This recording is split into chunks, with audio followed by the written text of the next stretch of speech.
പ്രിയമുള്ളവരെ, ഞാനിന്ന് ബുദ്ധ വാക്ക് മെഡിറ്റേഷൻ, ബുദ്ധ വാക്ക്, നമ്മൾ വളരെ അവെയറോടുകൂടെ ഓരോ സ്റ്റെപ്പുകളും വയ്ക്കുന്നു. എല്ലാം അറിയുന്നു. നമ്മൾ ചുറ്റുപാടിൻ്റെ സ്പന്ദനങ്ങളും ഇളം കാറ്റും ഭൂമിയിൽ പാദങ്ങൾ സ്പർശിക്കുന്ന നമ്മൾ അറിയുന്നു. ശ്വസനത്തെ നമ്മൾ അറിയുന്നു. ടോട്ടൽ അവെയർനെസ്, പൂർണ്ണ ശ്രദ്ധയോടുകൂടെ നമ്മൾ വളരെ അവെയർ വാക്ക്. ഇതൊരു മെഡിറ്റേഷനാണ്. നിങ്ങൾ കുറച്ച് സമയം വളരെ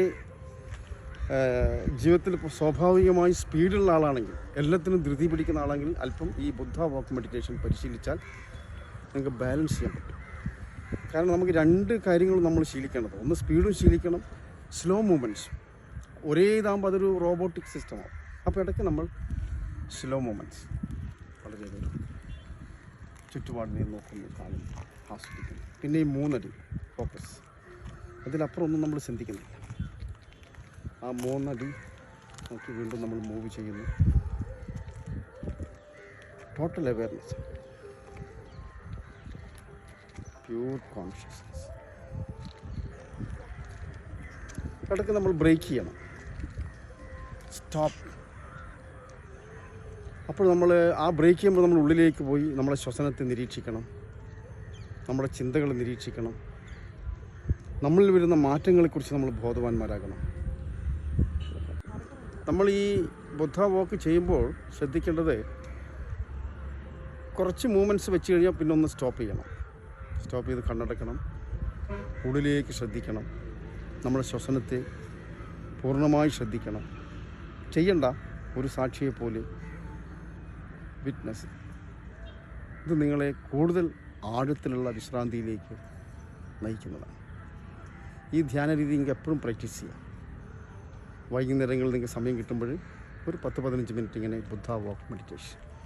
വളരെ ഒരു ധൃതിയുമില്ല, വളരെ താളാത്മകമായി സ്വാഭാവികമായി നിങ്ങൾ അറിയുന്നു. ഓരോ കാല് വയ്ക്കുന്നതും നിങ്ങൾ അറിയുന്നു പൂർണ്ണ ബോധത്തോടു കൂടി. കാരണം നമ്മൾ നടക്കാൻ പഠിച്ചപ്പോൾ നടത്തം മറന്നു, ഇരിക്കാൻ പഠിച്ചപ്പോൾ ഇരുത്തം മറന്നു, എല്ലാം മറന്നു പോവാണ്. അപ്പോൾ അതിന് വീണ്ടും നമ്മൾ അവെയറോടുകൂടി അത് ആസ്വദിക്കുക. എൻജോയ് ദ വാക്ക്. ആസ്വദിച്ചുകൊണ്ട് നമ്മൾ വാക്കിങ്ങിലേക്ക്. ഇങ്ങനെ എത്ര ദൂരം വേണമെങ്കിലും നടക്കാൻ പറ്റുന്നത്. ഒരിക്കലും ക്ഷീണം വരില്ല, സംഘർഷമില്ലാതെ, ചിന്തകളില്ലാതെ. നൗ, ഹിയർ ആൻഡ് നൗ, ഇപ്പോഴിവിടെ മാത്രമായി നിങ്ങളെ ബോധം നിൽക്കുകയാണെങ്കിൽ തീർച്ചയായിട്ടും എനർജി ഇങ്ങനെ നമ്മളിലേക്ക് റീചാർജ് ചെയ്തുകൊണ്ടേയിരിക്കും. ഇതൊരു ടെക്നിക്കാണ്, പറ്റാവുന്നവർക്കൊക്കെ ശീലിക്കാം. വളരെയധികം പീസ് ഓഫ് മൈൻഡ്, ശാന്തിയിലേക്ക് നിങ്ങൾക്ക് പോകാൻ പറ്റും. ഒരുവിധം പ്രശ്നങ്ങളൊക്കെ നമുക്ക് തന്നെ സ്വയം ഇല്ലാതാക്കാൻ പറ്റും ഈ സാധനയിലൂടെ. ഇത്രയും പറഞ്ഞുകൊണ്ട് എന്നെ ശ്രദ്ധിച്ച എല്ലാവർക്കും നന്ദി, നമസ്കാരം. വീണ്ടും കാണാം.